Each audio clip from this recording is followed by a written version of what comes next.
حدیث میں آتا ہے رسول اللہ صلی اللہ علیہ وسلم نے ارشاد فرمایا کہ جو بندہ مغرب کی نماز کے بعد صرف ایک دعا پڑھ لیتا ہے اللہ تعالیٰ اس پر جہنم کو حرام کر دیتا ہے، یعنی اللہ تعالیٰ اس کو دوزخ سے محفوظ کر دے گا۔ اور اگر اسی دعا کو جو بندہ فجر کی نماز کے بعد پڑھ لیتا ہے، اگر اسی دن اگر اس کی موت ہو گئی تو اللہ تعالیٰ اس بندے کو دوزخ سے محفوظ رکھے گا۔ دیکھو میرے بھائیو، جہنم کی آگ اتنی سخت ہے نا، آپ نے کبھی تصور بھی نہیں کیا ہوگا۔ جب میں نے حدیث کی کتابوں کو اٹھا کے دیکھا نا، میں نے جہنم کی آگ کا اندازہ لگایا تو جبریل امین فرماتے ہیں کہ جہنم کی آگ کو اللہ تعالیٰ نے پیدا کیا۔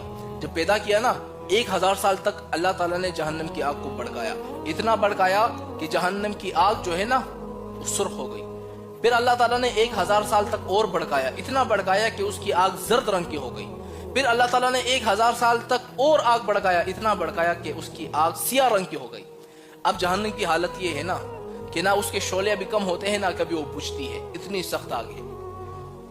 حضور نے فرمایا اگر تم لوگ چاہتے ہو نا جہنم کی آگ سے بچ جاؤ، دوزخ سے بچ جاؤ، مغرب کی نماز کے بعد صرف اس دعا کو 7 مرتبہ پڑھ لو، اللہ تعالیٰ تمہیں دوزخ سے محفوظ کر لے گا۔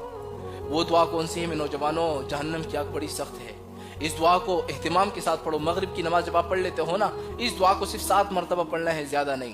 اگر اسی رات تمہاری موت ہو گئی دوزخ سے محفوظ رہو گے۔ فجر کی نماز کے بعد اس دعا کو پڑھ لو گے تو اگر اسی دن تمہاری موت ہو گئی اللہ تعالیٰ تمہیں دوزخ سے محفوظ رکھے گا۔ ذرا نوٹ کر لے وہ دعا کون سی ہے۔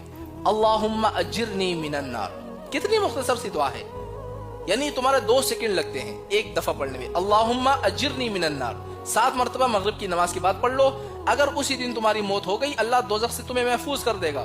فجر کی نماز کے بعد 7 مرتبہ پڑھ لو، اگر اسی دن تمہاری موت ہو گئی اللہ تعالیٰ تمہیں دوزخ سے محفوظ کر دے گا۔